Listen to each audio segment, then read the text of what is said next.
Talking of Edgbaston, punter, what were you doing? You won the toss and you stuck us in. 407 we scored that day, and they've even stuck a plaque up commemorating that fact at Edgbaston. Thanks, mate.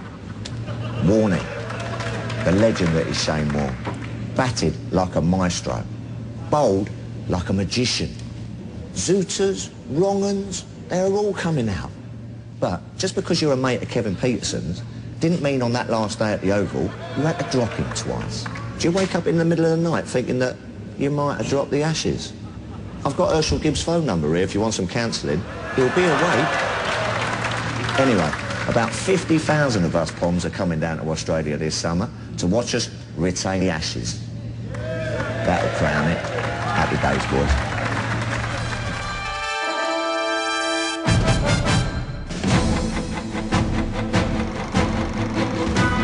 Short ball, Bevan moves back and falls nicely past square leg. So this is cricket. Victory to the Australians by 8 wickets. He's done it! He's done it!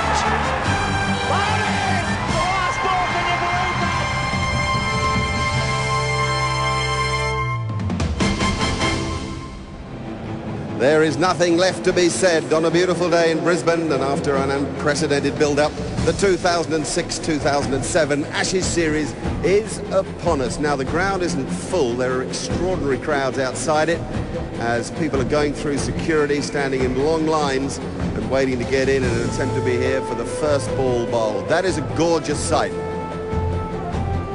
And it is set fair for the duration of this test match. Good morning and welcome to the Gabba. I have the two captains alongside me. This is a specially minted coin they're going to use, a $5 silver-proof coin. It's just been presented by Peter Costello. It's got the Queen's head on one side, it's got a kangaroo and a lion on the other. Ricky, take it away.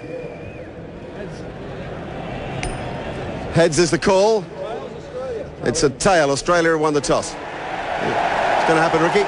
We're going to have a bat. The wicket looks very good, as always is up here in Brisbane. There's a little bit of grass on it, and they might do a little bit early on, but it's always a great place to bat first up here. Okay, and your team? The team is Stuart Clark's in, and Mitchell Johnson's 12th man, so we've got a really strong side going into the game. Lots of excitement around and we're looking forward to it. Was that a decision that came at all from the loss of Shane Watson? It made it a little bit more difficult for us, I guess. That would have been our preferred lineup going into the game with Watson in, but unfortunately he's not here, so Michael Clark gets an opportunity at number 6 today. He's trained hard and he's looking forward to it a lot, so I'm sure he'll get some runs for us today. Now listen, you lost that wretched little Erd. Is it almost a desperation to get it back for all of Australia? I think it is, yeah. That's certainly what we're planning. We've had a long time to think about it, 14 months to think about that last series and get rid of that and now start focusing on this one, and I think the guys are in very good shape going into it. I'll bring Freddie, if I may, to the conversation. Ricky, hang on right here, that's great. Freddie, bad toss to lose? We'd probably had a bat, but we're bowling first. Hopefully there might be something in the first hour. So yeah, we're a bit of batty, but we're not too bothered. Are you pleased you're going to play now, not talk? Yeah, it's been an amazing build-up to the series. There's been a lot of hype surrounding it, and it's quite nice, Thursday morning, getting the cricket underway and, letting the game begin. And what about your team? Yeah, the team, Ian Bell's come through. He took a knock in the nets the other day, but he's fine. And Ashley Giles has come back in. Ashley's been a solid member of our side for a long time with both bat and ball, and he comes back into the team. So no Monty Panesar for the Aussie fans to enjoy? No, it was a close call, but Ashley got the nod in the end. And what about the nervous state of you two guys? I mean, how are you and your teams? I think there's a few nerves around. I think there's probably more excitement than nerves. I mean, as I said, we've been waiting a long time, as have the fans and the public of Australia and all around the world, waiting for this series to get underway, and it's upon us now, so we're looking forward to getting out there and playing some cricket. And a few hiccups along the way for you guys, but you're ready, you tell me. Yeah, we are. There's been a few things happen over the past 2 weeks, but I think in some ways it's brought the team closer. We prepared well in the past 2 weeks, and as Ricky said, we just want to get the cricket underway now, stop the talking and play some cricket. Good on you. Thanks for talking to us, Freddie. I know Ricky's going to just hang on and have a word about this pitch. Extra bounce normally at the Gabba. Yeah, there normally is. Yeah, it's probably the fastest and bounciest wicket in Australia right at the moment, and Kevin does a terrific job every year up here. You always get a very good batting wicket. And there will be some assistance for the bowlers early on. As we look at a middle bit, for example, down at this southern stand end, we can see a crack, Ricky. Now, do you think it's a pitch that, as the game goes on, will help Shane Warne like it has done previously? Oh, this is definitely Shane's most favoured place to bowl leg spin in Australia. He gets lots of bounce here, and the ball spins a lot quicker off this surface than it does on most others around Australia. There are some cracks, as you can see, that with the weather the way it's supposed to be over the next few days will open up as the game goes on, but all in all it's a great place to play and a great place to start a Test summer. And a great stronghold for Australian cricket. You haven't lost here since 88. Yep.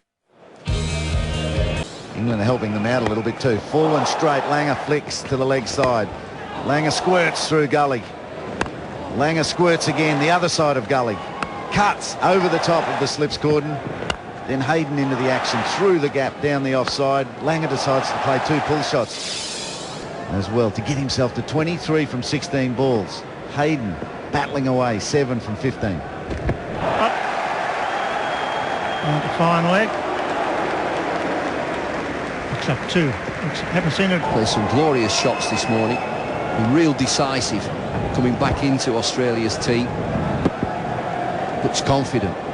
This is a cracker, an absolute belter of a cricket pitch. Batsman's paradise, this.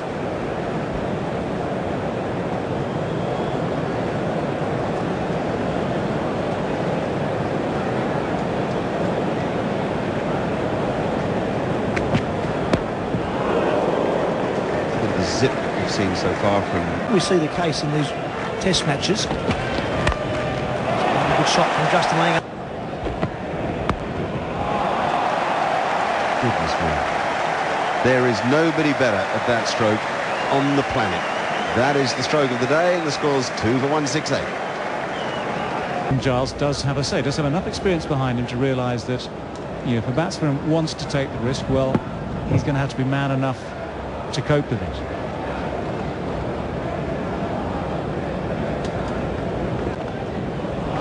Well, that's nicely played as well.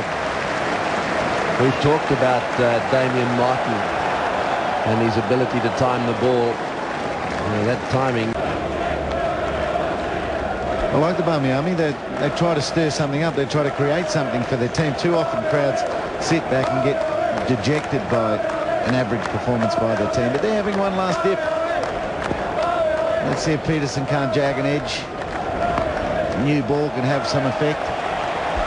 What a sweep shot forward, a square leg. That's a ripper. That's 4. Just showed how pumped up he was. He really gave it the dance before he ran the 100 run. And he went through for the second run. Have a look at this. This is a man who's averaging about 70 at the moment. He was pumped. And good luck to him. He bruised the Ashes. The Ashes on you. We're out captained by Vaughan. You got it all right. 346. And Ricky Ponting. It's Ricky Ponting's day here at the Gabba. It's Australia's day. A great start to the Ashes series. Congratulations from Hussey. In magnificent form. 137, 17 fours, a strike rate of 66. Well played, Ricky Ponting. So 3 for 346. It's time to say goodbye from the Gabba.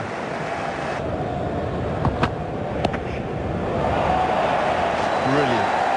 All credit to Brett Lee. It brings up the 600.